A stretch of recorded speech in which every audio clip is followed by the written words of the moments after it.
Hello friends, welcome back. Okay, we'll learn today the demand law. We have already learned what is demand. So, we'll learn today about demand law. What is demand law? Well, it is given by Alfred Marshall. So, what Alfred Marshall states, it says that the demand for a good or product decreases with increase in its price and vice versa. Vice versa means that if we decrease the price of product, demand increases, and if we increase the price of product, demand decreases. Fine. While other factors are at constant. Other factors क्या होंगे? Because हम यहाँ पे सिर्फ price के बारे में बात कर रहे हैं, तो अदर फैक्टर्स जैसे पर्सन की इनकम हो सकती है, ठीक है, उसके सब्स्टिट्यूट गुड्स के प्राइजेस हो सकते हैं, फाइन, पॉपुलेशन हो सकती है, गवर्नमेंट पॉलिसीज़ हो सकती हैं, टेक्नोलॉजी हो सकती है. ये सब फैक्टर्स कांस्टेंट मानते हुए हम सिर्फ ये कंसीडर करेंगे कि सिर्फ जो चेंज हो रहा है वो प्राइस में हो रहा है. एल्फ्रेड मार्शल ने जो बताया था डिमांड, लॉ ऑफ डिमांड, वो सिर्फ प्राइस के रेफरेंस में बताया था.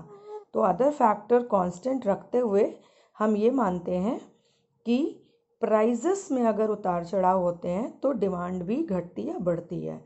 और इनके बीच में रिलेशन क्या है? इनके बीच में इन्वर्स रिलेशन है. सो आप ऐसे देख सकते हो कि क्यू कब बढ़ेगा? जब पी कम रहेगा, या पी जैसे जैसे बढ़ता जाएगा क्यू की क्वांटिटी घटती जाएगी.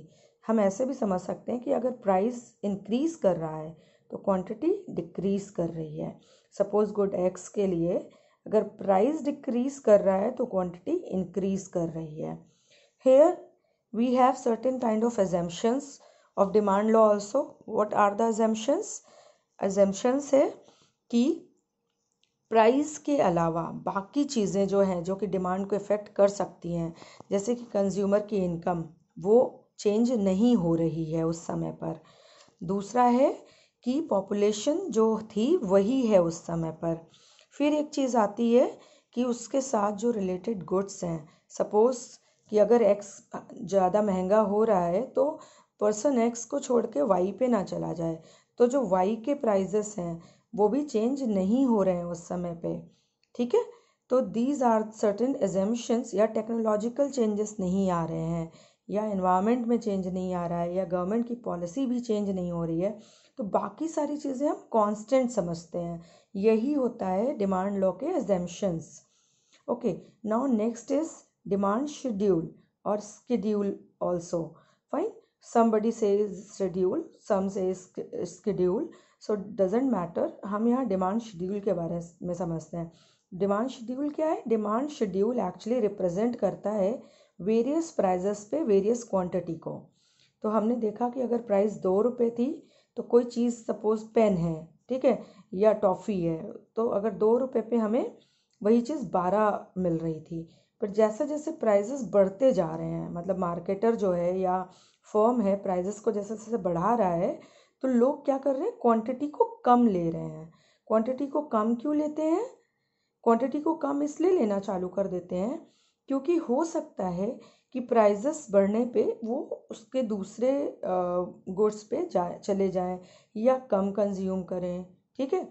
तो जो डिमांड लॉ जो कह रहा था वो यही कह रहा था ना कि प्राइजेस बढ़ने पे क्वांटिटी डिक्रीज करती है, ठीक है. तो हम इसको नहीं खरीदते हैं या कम खरीदने लगते हैं, और जैसे जैसे प्राइसेस घटते जाते हैं हम फिर से ज़्यादा खरीदना चालू कर देते हैं. तो डिमांड शेड्यूल से ये चीज़ हम आराम से समझ सकते हैं. अब यही इसी शेड्यूल को अगर हम ड्रॉ करते हैं ग्राफ में, तो हम एक्स पे क्या है? क्वांटिटी कंसीडर करते हैं. एक्स पे हमने क्या लिया? क्वांटिटी ली, ठीक है. एंड वाई एक्सिस पे हमने लिया प्राइस. तो देखिए 2 रुपये जब प्राइस था तो 12 क्वांटिटी खरीद रहे थे हम. 4 रुपये प्राइस पे 10 क्वांटिटी ले रहे हैं. 6 जैसे ही हुआ प्राइस हमने क्वांटिटी घटा के 8 कर दी. एंड आप देख सकते हैं 8 पे 6, 10 पे 4, 12 पे 2. जब हम इसे ड्रॉ करेंगे तो एक डाउनवर्ड स्लोपिंग कर्व हमें मिलेगा, और यही डाउनवर्ड स्लोपिंग कर्व कहलाता है demand curve. Okay friends, I hope you understand it. अगर आपको अच्छा लग रहा है तो प्लीज़ आप लाइक करें एंड सब्सक्राइब करें and please share it also.